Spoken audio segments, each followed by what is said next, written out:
우리 친구들 반갑습니다. 메가스터디 열정국어 권성경입니다. 자, 고1 여름방학 국어 공부법 탑3 지금부터 시작해보도록 하겠습니다. 여름방학은 짧습니다. 그래서 제대로 계획을 세워서 공부하지 않으면 이 시기를 제대로 보낼 수가 없어요. 어영부영 그냥 시간만 갈 수 있습니다. 그리고 또 여름방학은 매우 중요한 시기예요. 그래서 지금 이 시기를 어떻게 보내냐에 따라서 2학기 성적이 일단 달라질 것이고 더 나아가서 모의고사 등급도 많이 바뀌게 될 겁니다. 짧지만 너무나 중요한 시기이기 때문에 우리가 확실한 뭔가가 필요하다. 그 확실한 뭔가 지금부터 알려드리도록 하겠습니다. 자, 그럼 여름방학에 반드시 해야 할 국어 공부 자, 3가지 바로 들어가 보도록 할게요. 자, 첫 번째 우리 친구들 반드시 하셔야 되는 게 모의고사 훈련입니다. 사실 이 한 학기를 보내보셔서 알겠지만 모의고사 공부할 시간이 정말 없어요. 학기 중에는 그냥 없다고 보시면 됩니다. 2학기도 마찬가지야. 그럼 우리 친구들 모의고사 공부 언제 했어요? 기억을 더듬어서 생각을 해보면 한 겨울방학. 그죠? 고등학교 올라오는 겨울방학 때 좀 열심히 했잖아요. 산모 대비한다고 2월달 뭐 이때 열심히 공부했었잖아. 그리고 난 다음에 한 학기 내내 이제 내신 대비하고 여름으로 온 거거든요. 지금 여름방학 때 이걸 안 하면 2학기 학기 중엔 또 못하고 그 다음은 2학년 올라가요. 2학년 올라갈 때 그때 뭔가를 하려고 하면 좀 늦는 감이 있죠. 왜냐면 2학년 모의고사는 1학년 거보다 훨씬 어렵기 때문에 방학 때마다 무조건 모의고사 훈련을 들어가야 된다. 그럼 모의고사 훈련이란 말을 썼습니다. 모의고사를 그냥 푼다는 의미가 아니라 영역별로 어떻게 지문을 읽고 어떻게 문제를 풀어야 되는지 그 방법론적인 부분에 대한 훈련이 필요하다라고 보시면 됩니다. 그래서 모의고사 훈련은 바로 영역별 독해 훈련을 의미한다라는 걸 기억을 하시면 되겠습니다. 자, 이 부분은요. 사실 우리 친구들이 막 갑자기 방법론을 세워서 자기 혼자 공부하고 이렇게는 못해요. 선생님이 이 부분을 공부할 때는 강의를 많이 추천을 합니다. 선생님들의 이제 강의, 마음에 드는 강의를 선택해서 모의고사 영역별로 어떻게 읽고 풀어야 되는지 자, 이런 방법들을 배우면서 문제 적용을 해보는 자, 그 본격적인 연습과 훈련이 필요하다라고 생각하시면 되고요. 강의를 보는 게 좀 힘들다 하는 친구들은 문제집도 보면은 영역별로 어떻게 읽고 풀어야 되는지 설명을 하면서 이제 문제가 나와 있는 그런 문제집도 있어. 많진 않지만 좀 찾아보시고 그러한 문제집들을 활용을 해서 공부를 진행을 해주시면 되겠습니다. 자, 일단 이거 하셔야 되고요. 자, 그 다음 두 번째 하셔야 되는 건 이거 완전 중요해. 꼭 해야 돼. 자, 문학, 문법, 심화입니다. 문학과 문법은요. 수능에서도 중요해요. 그래서 잘 하셔야 됩니다. 그런데 무엇보다 내신이 문제예요. 내신.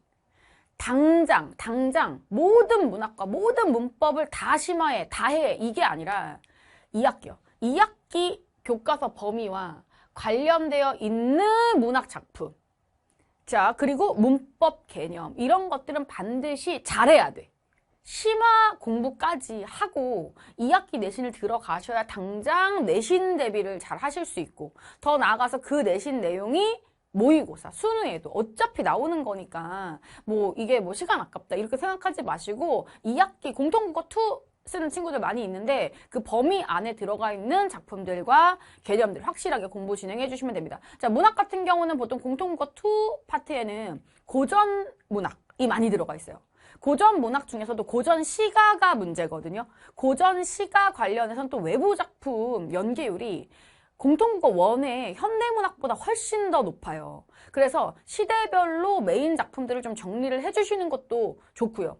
만약 시대별로 작품 정리를 할 시간이 안 된다는 친구들은 시조라도 좀 주제별로 정리를 해주시거나 그런 공부를 좀 진행을 해주시면 좋습니다. 자, 문법 같은 경우에는요. 2학기 공통국어 2 파트에 중세국어 들어가 있고요. 그리고 이게 문제인데 한글 맞춤법이 들어가 있어요.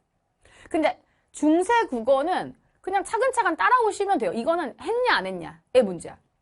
이거는 공부를 하기만 하면 누구나 잘할 수 있어. 좀 생소하긴 하지만 시간을 들이면 다 잘할 수 있습니다. 근데 한글 맞춤법은 이건 정말 문법 난이도의 끝판왕이라고 볼 수도 있어. 왜냐하면 모든 문법적인 지식들이 다 랜덤으로 섞여서 출제라고 보시면 되고 아예 규정도 어렵고 예문도 좀 어렵다 보니까 교과서를 미리 열심히 공부를 하고 그리고 나서 내신 대비를 들어가셔도 그래도 어렵습니다.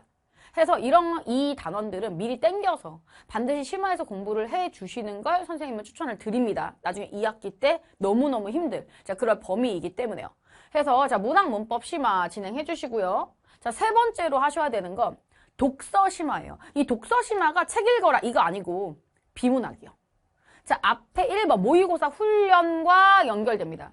모의고사 영역 중에서도 독서 파트, 즉 비문학 파트입니다. 그 비문학 파트에 대한 집중 훈련, 심화 훈련이 필요하다라는 의미예요. 그럼 선생님 1번과 3번은 결국 같은 말이네요. 네, 같은 말이에요. 다만 내가 시간이 없으면 3번을 하라고. 모의고사 공부 다 영역별로 다 할 수는 없다면 그러면 비문학 공부라도, 비문학 독해 훈련이라도 하시라고요. 왜냐하면 결국 모의고사 성적을 좌우하는 가장 대표적 파트가 바로 이 독서예요. 비문학입니다. 비문학이 점점점 압도적으로 어려워져. 학년이 올라갈수록. 그래서 독서를 제대로, 지문 독해 훈련을 제대로 하지 않으면 나중에는 손도 못 댈 수도 있어요. 자, 그래서 방학 때 모의고사 공부를 한다라는 건 일단 독서, 비문학 파트에 대해서 지문을 어떻게 읽어야 하는지 자, 요약하고 문제 어떻게 풀어내야 되는지 문제 적용하고 자, 이 훈련을 진행을 하는 걸 의미한다 라고 보시면 되고요.